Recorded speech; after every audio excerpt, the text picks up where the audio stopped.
Fresh Morning. Fresh Morning. Avec Mosley ce matin dans le Da Fresh Morning, on parle de politique. Nous parlons de politique, mais de politique monétaire. Évidemment, comme... Pépé, bonjour. Bonjour la fraîche. Ça va? Toujours. D'accord, reste là, ne bouge pas. Oui, Mosley. Donc, comme on le dit souvent, hein, on a souvent envie de parler d'un peu de tout ce qui concerne la politique. Vous savez que dans la politique, il y a tout ce qui concerne la société, l'économie, et ainsi de suite. Alors, nous, ce matin, ce qui nous intéresse, c'est de revenir sur cet événement qui a eu le week-end, notamment cette grande rencontre de discussion sur la question du franc CFA, une grande conférence débat qui a eu au niveau de la salle Rambo. Oui, il était assis à côté. Voilà, du ministère de l'économie. Et cette rencontre... Mais comment il était assis à côté de toi? Toi, tu présentais l'événement. J'ai présenté l'intro, je n'étais plus là. Tu n'as pas fait l'outro? Si, après j'ai fait la présentation de l'intro. Après, il y a eu toute la conférence qui a fait à peu près 4h15. Et après, j'ai fait l'outro. Donc, tu es membre d'Imagine Gabon. Mais si je présente, mais chacun de nous... On ne sait pas ce qu'on t'a posé. Est-ce qu'on t'a posé la question si chacun de nous est membre? Bon, je ne suis pas officiellement membre d'Imagine Gabon parce que je n'ai pas signé quelque chose qui fait en sorte que je sois membre d'Imagine Gabon. Mais j'aimerais bien être membre d'Imagine Gabon, notamment le think tank, parce que j'aime beaucoup les discussions en fait sur les thématiques qui régissent la société. Et je me dis que je peux porter ma voix ou j'aime bien comprendre un petit peu ce que les gens pensent aussi. D'accord. Donc oui, je vais aller signer, je serai officiellement membre d'Imagine Gabon, le think tank. Oui, Mosley. Donc ce think tank là, donc Imagine Gabon qui est dont le président est Léandre Boulobo, Bouloubou. Léandre Bouloubou. Parce qu'il y a aussi un Léandre Boulobo. Donc Léandre Bouloubou, que beaucoup de personnes connaissent ici, ancien responsable du programme Grain au niveau du Gabon, ancien coordonnateur général, et qui a pour membre fondateur Régis Simongo Tatangani, qui est le ministre. Oui, Régis Simongo, oui. Oui. C'est ça, non? Donc, il est membre fondateur.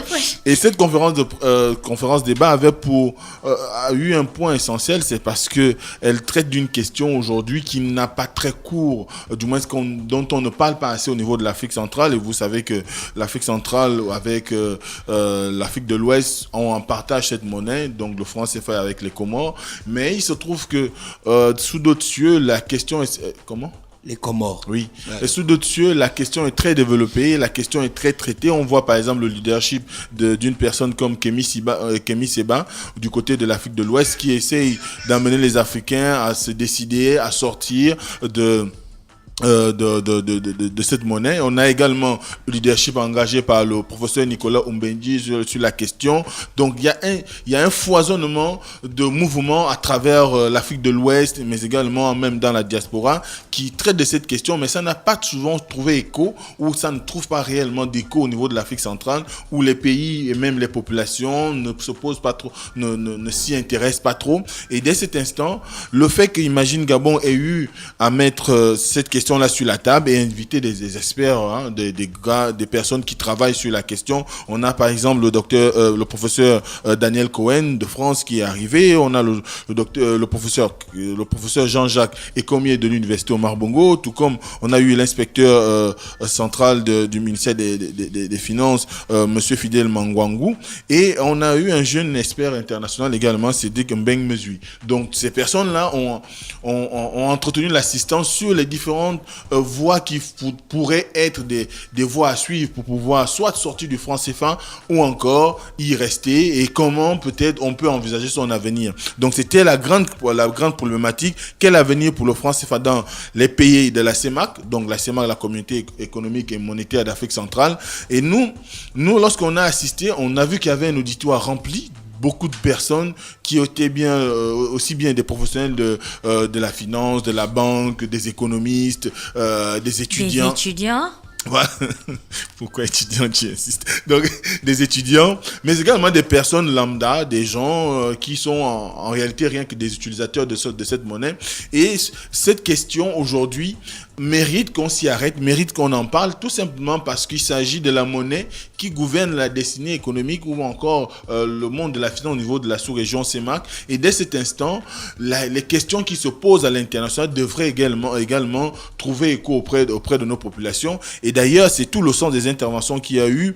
Par exemple, il y a un des intervenants qui a souligné qu'aujourd'hui, il était question, notamment le professeur Jean-Jacques Ekomé, qui a souligné qu'il était beaucoup plus favorable pour une intégration économique sous-régionale, donc notamment une monnaie communautaire, parce qu'elle présenterait des avantages, notamment liés à quelques situations de non-maîtrise de comment gérer cette monnaie au niveau des États. Mais il y a également le fait que quand on regarde un tout petit peu aujourd'hui, la seule chose que les pays, par exemple, de la zone franc ont en commun, c'est cette monnaie-là. L'union des peuples au niveau de l'Afrique centrale, elle est faite sur la base de cette monnaie. En dehors de la monnaie, on n'a pas autre chose qu'on pourrait dire qu'on a en commun. Et c'est cette monnaie-là, je crois, aujourd'hui, qui peut-être peut permettre d'accélérer l'intégration de toutes les populations de la sous-région et faire en sorte qu'on ait aussi bien une union économique, une union douanière, une union à partir de l'union financière. Donc, dès cet instant,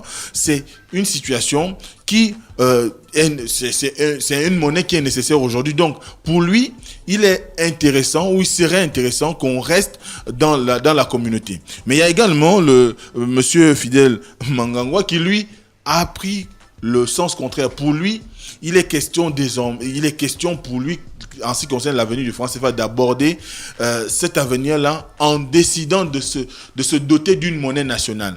Parce que quand on regarde aujourd'hui de par le monde, les économies qui se portent au mieux, notamment si on tient compte par exemple de l'Afrique, on a cité, il y a des exemples qui sont sortis, on a le Rwanda, on a les pays comme le Maroc, les pays du Maghreb et consorts, beaucoup ont une monnaie nationale, ce qui fait que ils ont la possibilité de décider de comment la gérer, de décider de comment la conduire pour qu'elle soit favorable aux populations de leur pays. Mais il se trouve que cette position n'a pas forcément trouvé écho auprès de beaucoup de personnes dans la salle, mais ce qui est sûr, c'est que quand on parcourt la question du franc CFA, lorsqu'on l'analyse, il y a un point qui revient. Le point qui revient, c'est que c'est vrai, les discussions peuvent se mener au niveau technique, les discussions peuvent se mener au niveau des populations, mais la décision reste quand même celle des populations, celle des politiques, parce que ce sont les politiques qui peuvent décider de la sortie ou pas du franc CFA.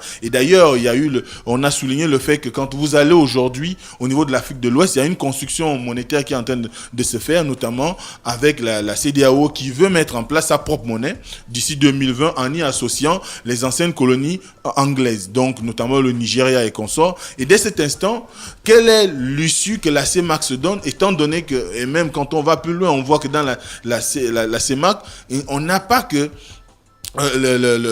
du moins quand on essaie de regarder la géographie de l'Afrique centrale, il y a des pays qui pourraient entrer dans la nouvelle zone économique ou financière qui serait mise en place. On a par exemple la RDC qui pourrait intégrer, mais quand on regarde bien, on se rend compte de ce que, évidemment, la sous-région aujourd'hui n'arrive pas à penser à la mise en place d'une monnaie qui lui serait propre. Et évidemment, on a relevé beaucoup de tard. Par exemple, le fait que quand on bat la monnaie, notamment le franc CFA à l'étranger, notamment en France, la garantie est assurée par la Banque de France, les comptes dépôts et consorts sont garantis par la France. On a souligné le fait que aujourd'hui, toutes ces situations font qu'à un moment donné, il y a un problème de reconnaissance identitaire des pays africains, notamment de la zone CEMAC, par rapport à cette monnaie-là. Mais est-ce que pour autant, cette monnaie ne permet pas aux populations de pouvoir se mouvoir en ce qui concerne l'utilisation de cette monnaie? Eh bien, on a souligné qu'il y avait quand même des faiblesses, notamment en ce qui concerne la convertibilité. Quand vous avez le franc CFA, aller le convertir en France, c'est compliqué. On ne peut pas le convertir en France. Et même quand il y a des endroits où tu peux changer le franc CFA. Partant du Gabon, en France, officiel, ou bien c'est le marché noir? Non, pas le marché noir. les boutiques de à Châtelet, il y a un gars là. Est-ce que c'est permis par l'État au Oui, niveau c'est de la permis. C'est permis puisque c'est officiel. Tu vois, les téléboutiques qui sont comme Western Union, transfert d'argent, change et tout ça. Oui, il y a un petit box là à Châtelet où Mais il faudrait que ça soit d'abord sur le plan bancaire. Tu parles de blanc. Voilà. Le gars, il va forcément amener ça à la banque. Est-ce que tu peux partir du Gabon quand les gars avec volent du cash l'argent en Afrique, ils amènent l'argent en France. Ils vont mettre ça dans les banques. Non, ils vont acheter ce transfert depuis le Gabon. Ah bon?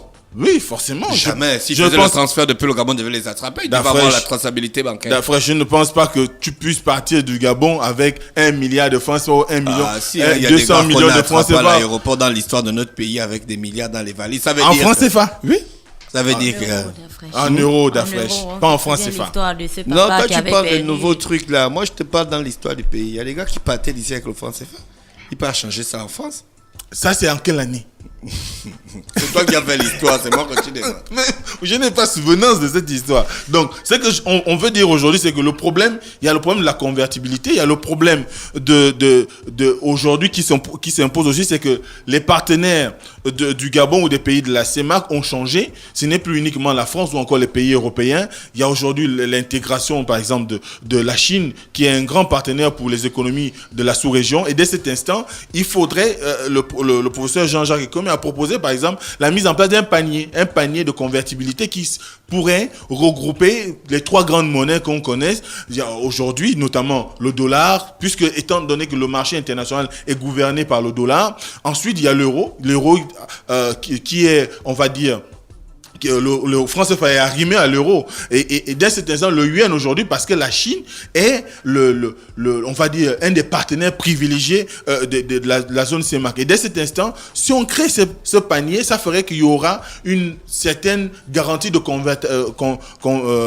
conversion du franc CFA à travers toutes ces monnaies-là. Et dès cet instant, ça ne causait pas le problème. Mais il y a aussi un point de vue qui a été important, qui a été développé par évidemment Cédric Mbeng. Monsieur, lui, il a mis en avant le fait qu'il faut s'inscrire dans la perspective. La perspective tient compte de la dynamique des populations.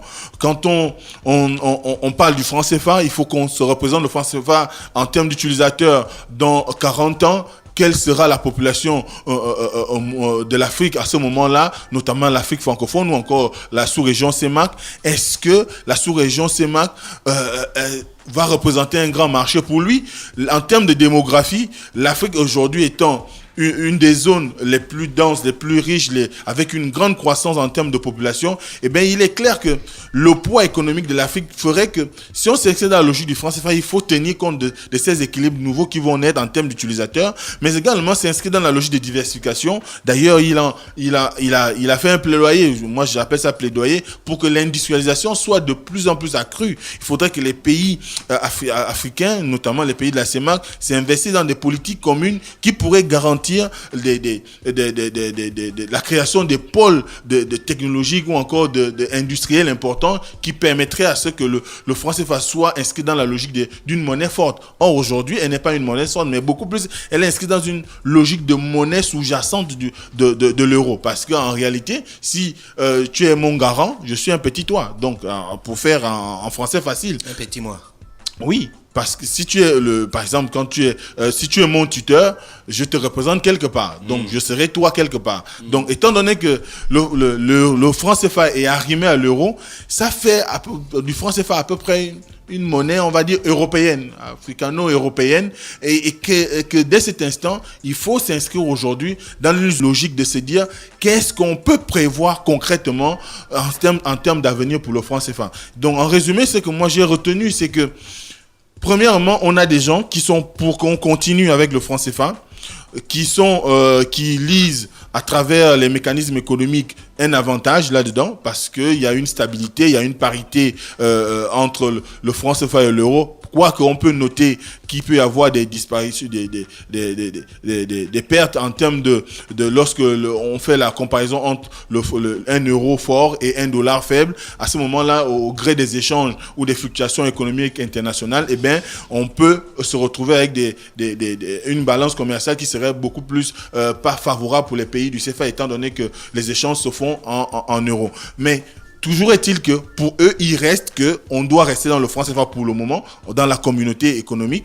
Ensuite, il y a un point de vue qui souligne qu'aujourd'hui, il est nécessaire pour les États africains, pour certains pays comme le Gabon, de se doter de leur propre monnaie pour pouvoir la gérer, pour pouvoir la gouverner et prendre des décisions qui s'attellent au moment où il y a une situation XY, notamment en termes de crise économique. Et la troisième voie qui est celle de se dire oui, il faut soit en sortir ou rester, mais le plus important aujourd'hui, c'est d'être en mesure de pouvoir capter la démographie, faire du franc CFA une monnaie forte, en ayant des économies solides, en ayant également une union politique et une union, comme je disais, économique et politique, pour faire en sorte que le franc CFA ou encore la monnaie qui pourrait naître de là soit une monnaie forte, capable de servir les populations de la sous-région.